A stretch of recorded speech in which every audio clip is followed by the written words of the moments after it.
দিল, কে আমাকে দিল না, কে আমার পেছনে সমালোচনা করলো, আর কে আমাকে বিরিয়ানি খাওয়ালো, এদিকে দেখলে হবে না। আমি বলেছি আলেম ওলামারা তাদের দায়িত্ব কর্তব্য তারা পালন করছে। তোমাদের স্বপ্ন দেখতে হবে,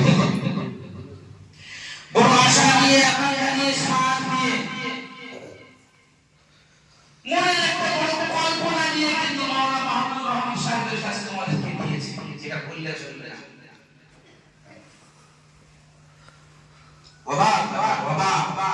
ইতিহাস আমি তো মনে করি একটা পৃথিবীর একটা বিরল ইতিহাস বললে মনে হয় আমার ভুল হবে না। বক্তা বলে যে আলতু ফালতু কথা বলে চলে যাবো তা নয়।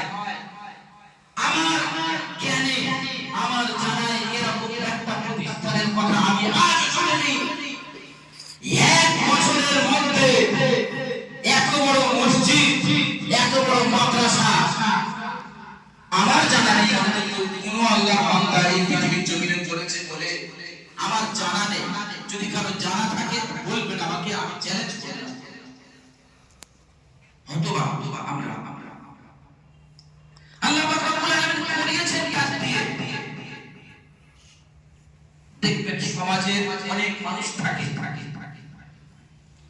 যখন তারা পৃথিবীতে বেঁচে থাকে না তাদের মূল্যায়ন হয়, যখন মরে যায়, চলে যায়, তখন সেই মানুষের জন্য কাঁদে, সেই মানুষের জন্য চোখের পানি ফেলে, আহাজারি করে, কিন্তু তখন আর কিছু করার থাকে না। আল্লাহ দিলার হোসেন সাইদি আমরা অনেকে ভালোবাসতাম, তার ওয়াজ শুনতাম, মুগ্ধ। বাংলা ভাষাভাষী ভাষা আপনার ত্রিপুরা, পশ্চিমবঙ্গ, পাগলকার জন্য, কিন্তু অতটা মূল্যায়ন হয়নি, অত মানুষ গুরুত্ব দেয়নি, অত কাঁদেনি, যতক্ষণ না পর্যন্ত এই দুনিয়া ছেড়ে শাহাদাতের মৃত্যুবরণ করে তিনি আল্লাহ পেয়ারা হয়েছে। মানুষগুলো আজ তার জন্য কাঁদছে, কিন্তু এই গুরুত্বটা বাংলাদেশের মানুষ যতদিন তিনি বেঁচে ছিলেন তখন দেন। যদি দিতেন তাহলে মনে হয় এই জালেম সরকার এতদিন পর্যন্ত থাকতে পারত না। অনেকের অনেক কথা, ছাত্ররা আন্দোলন করেছে, এই হয়েছে ওই হয়েছে আয়না করার কারণে, কিন্তু আমরা এটা যারা অন্তত গবেষণা করি, খবর রাখি, আমরা এতটুকু বলতে পারি ইন্নাল্লাহা লা ইউযিউ আজরাল মুহসিনিন। আল্লাহ পাক রব্বুল আলামিন বলেন যে মুহসিন হয়, খাঁটি খালিস মানুষ হয়, আল্লাহর জন্য নিবেদিত প্রাণ হয়, এরকম বান্দা তার কোনো আমল, তার কোনো কথাবার্তা, তার কোনো কাজ কাম আল্লাহ পাক রব্বুল আলামিন জয় করেন না, বেকার করেন না। যখনই কোনো আল্লাহর খাঁটি বান্দা আল্লাহর দরবারে হাত তুলে দুটো চোখের পানি ফেলে, আল্লাহ পাক রব্বুল আলামিন কিন্তু তার ফরিয়াদ, তার কথাটা অবশ্যই শোনেন। আল্লামা দিলওয়ার হোসেন সাইদি তিনি যখন জেলখানায় বন্দী ছিলেন তখন তিনি, তার কলিগরা এবং তার সঙ্গী সাথীরা, বড় বড় এমএলএ এমপিরা পরবর্তীতে এসে বলেছেন যে এত সুন্দর, এত ভদ্র, এত নম্র, এত শালীনতা আমরা আর কোনো মানুষকে আমরা দেখিনি। তার পোশাকে, আচারে, চলনে, বলনে আমাদের মুগ্ধ করেছে।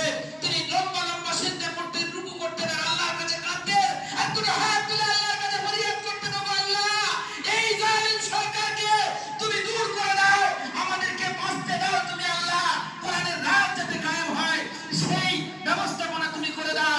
যে সমস্ত মানুষরা আজকের বলছে যে আল্লামা দিলওয়ার হোসেন সাইদির এই চোখের পানিকে আল্লাহ রাব্বুল আলামিন বেকার করেননি, যার কারণে এই জালিম সরকারকে দূর করে সরকারের প্রধান যে তাকে দাঁড়িয়ে দিয়েছে তার চোখের পানি।